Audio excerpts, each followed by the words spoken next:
જામનગર પીજીવીસીએલના અધિકારીએ દુષ્કર્મ કર્યાની ફરિયાદથી ખળબળાટ મચી ગયો છે. પીજીવીસીએલ કોન્ટ્રાક્ટરના પત્ની પર પીજીવીસીએલના અધિકારીએ દુષ્કર્મ આચર્યું હતું. સમગ્ર બાબતે ધ્રોલ પોલીસ મથકમાં ફરિયાદ નોંધાતા ચકચાર મચી જવા પામી છે. પીજીવીસીએલના કોન્ટ્રાક્ટર પર અગાઉ કોઈ બાબતે ગુનો નોંધાયા બાદ કોન્ટ્રાક્ટર જેલમાં ધકેલાયો હતો. કોન્ટ્રાક્ટરની પત્ની જામનગર પીજીવીસીએલના અધિકારી પાસે કોન્ટ્રાક્ટમાં કરેલ કામના બિલ બાબતે સંપર્કમાં આવી હતી. આરોપી હિતેન્દ્રસિંહ રાણા અગાઉ જામનગર પીજીવીસીએલ કચેરીમાં આસિસ્ટન્ટ સેક્રેટરી તરીકે ફરજ બજાવતા હતા. હાલ રાજકોટ ખાતે ઇન્ડસ્ટ્રીયલ રિલેશન ઓફિસર તરીકે ફરજ બજાવે છે.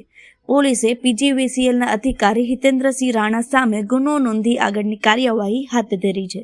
જામનગરના ધ્રોલ પોલીસ સ્ટેશન વિસ્તારની બનેલી ઘટના મુજબ જે આ કામના ફરિયાદી બેન છે તેમના પતિના જે બાકી રહેલા બિલ છે કચેરીના, એ જે આ કામના આરોપી છે હિતેન્દ્રસિંહ દિલીપસિંહ રાણા, એમના દ્વારા જે એમના ફરિયાદીના પતિના જે અગાઉના બિલો બાકી હોય તેના નિકાલ કરવા બાબતે એની લાલચ આપી અને અવારનવાર જે ફરિયાદી છે એમને ધ્રોલ ખાતેની ખાનગી હોટેલમાં બોલાવી એમની મરજી વિરુદ્ધ શરીર સંબંધ બાંધેલા હોય તો આ બાબતની દુષ્કર્મની ફરિયાદ ધ્રોલ પોલીસ સ્ટેશનમાં દાખલ કરવામાં આવેલ છે.